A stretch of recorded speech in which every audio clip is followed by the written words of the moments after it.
Bonjour à tous et bienvenue dans ma nouvelle vidéo. Aujourd'hui je vous montre comment j'ai rigidifié les portes dans ma voiture. J'avais des problèmes de vibration parasite, ça ne venait pas du haut-parleur et en fait ça venait d'un problème de vibration du panneau de porte sur la tôle de la porte. Euh, j'ai trouvé la cause, je vais vous la montrer. C'est les clips en plastique qui utilisent les panneaux de porte qui vieillissent mal et qui deviennent cassants et qui prennent du jeu, ça qui crée les vibrations. Je vous montre ça tout de suite. Voilà, donc moi j'ai un espace 4 de 2003-2004, les tout premiers espaces 4. Donc vous voyez là c'est sur la partie conducteur. Donc là on a l'élément qui permet de gérer les rétroviseurs électriques, les vitres électriques, la sécurité enfant. Et donc on enlève ça, on a ceci à l'intérieur. Là on voit la tôle de la porte, la mousse isolante que j'ai rajoutée. Ce qui m'intéresse ici c'est ça. Ça en fait c'est un petit clip de verrouillage en plastique. Et en fait il faut plaquer le panneau et en même temps il faut le verrouiller. C'est une horreur et ça tient jamais. La voiture elle a presque 20 ans donc le plastique il pète dans tous les sens, c'est de la merde. Et donc ça crée des vibrations. Là ça va encore, il tient à peu près. Mais de l'autre côté, les panneaux de porte ils faisaient ça. Ça vibrait de partout, ça me faisait un son tout pourri. Donc aujourd'hui on va changer toutes les vis de la porte pour mettre quelque chose de plus rigide. Donc on va remplacer la vis qui est ici.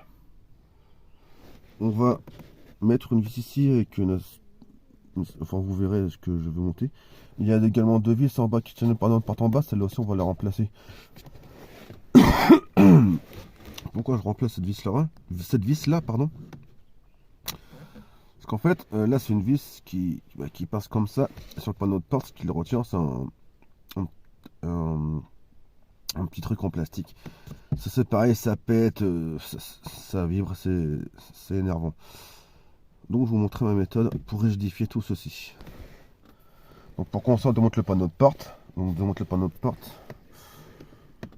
On enlève ce petit clips là, on tire dessus. On enlève la vis là et les deux vis qu'il y a sous le panneau de porte. Je reprends après dans mon petit atelier pour vous montrer ce que je vais faire. Là ouais le petit clip en plastique qui est censé tenir le panneau de porte. Il tient plus rien du tout, il se déboîte tout seul, donc forcément ça n'assure aucune rigidité. C'est pour ça qu'on va le remplacer. Et c'est ce genre d'insert aussi là qui tenait la poignée de porte. Voilà, avec le temps ça prend du jeu, c'est naze. On va le remplacer aussi. On va aussi remplacer là. Ce qui est un panneau de porte en bas.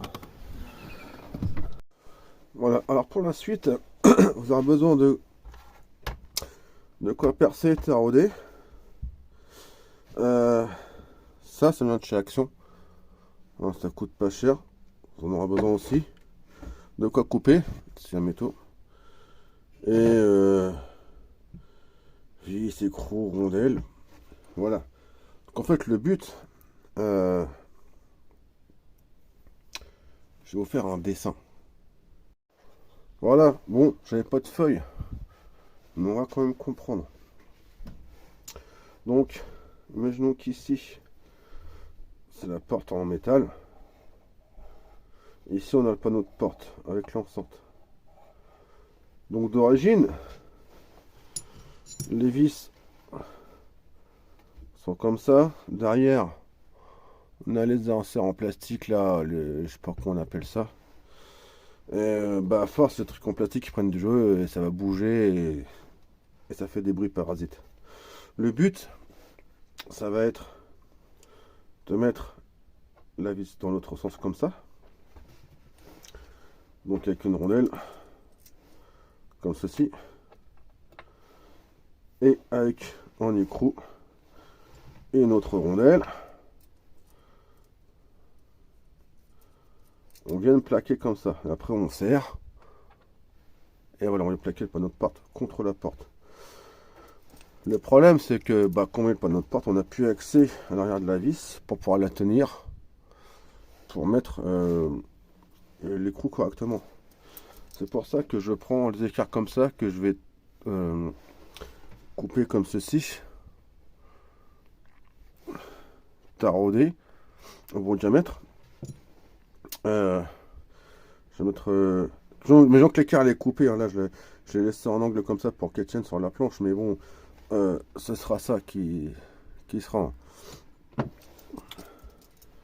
Voilà, donc je perce le taraude. Ensuite, on met la vis en place comme ceci. Oh, désolé. On met la vis en place comme ceci, vu que ce sera fileté. On serre comme il faut. Après, on va remettre le panneau de porte, remettre une autre rondelle et l'écrou. Et l'autre avantage de faire comme ceci, c'est que si votre vis elle sort de trop et que ça vous gêne, par exemple là dedans ça peut être gênant, sa vis ressort de trop, ça peut gêner quand on met la main pour ouvrir la porte. On peut faire comme ceci.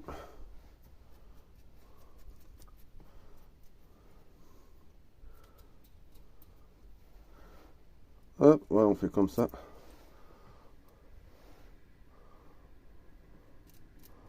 En fait, en dévissant, en revissant l'écrou comme ça, on peut ajuster la longueur de la tige filetée qui va dépasser. Donc on fait comme ceci. On ajuste pour voir la longueur qu'on veut voir dépasser. On serre bien l'écrou ici là. Et après on met le panneau de porte et puis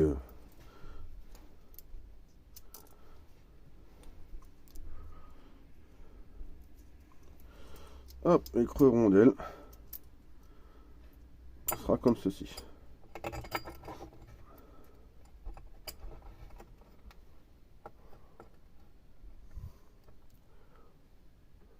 Voilà. Je perce, je taraude et je vous montre ça après plus en détail. Alors du coup on va montrer à quoi ça ressemble quand les tiges filetées qui ressortent. Ce que je disais c'est que là, hop, les petites plaques là, filetées etc. servent de pour pas que les ça barre ou quoi.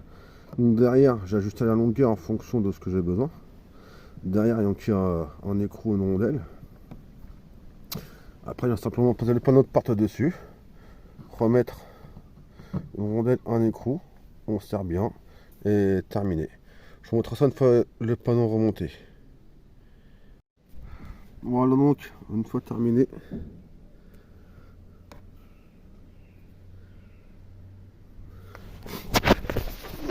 Et hop là.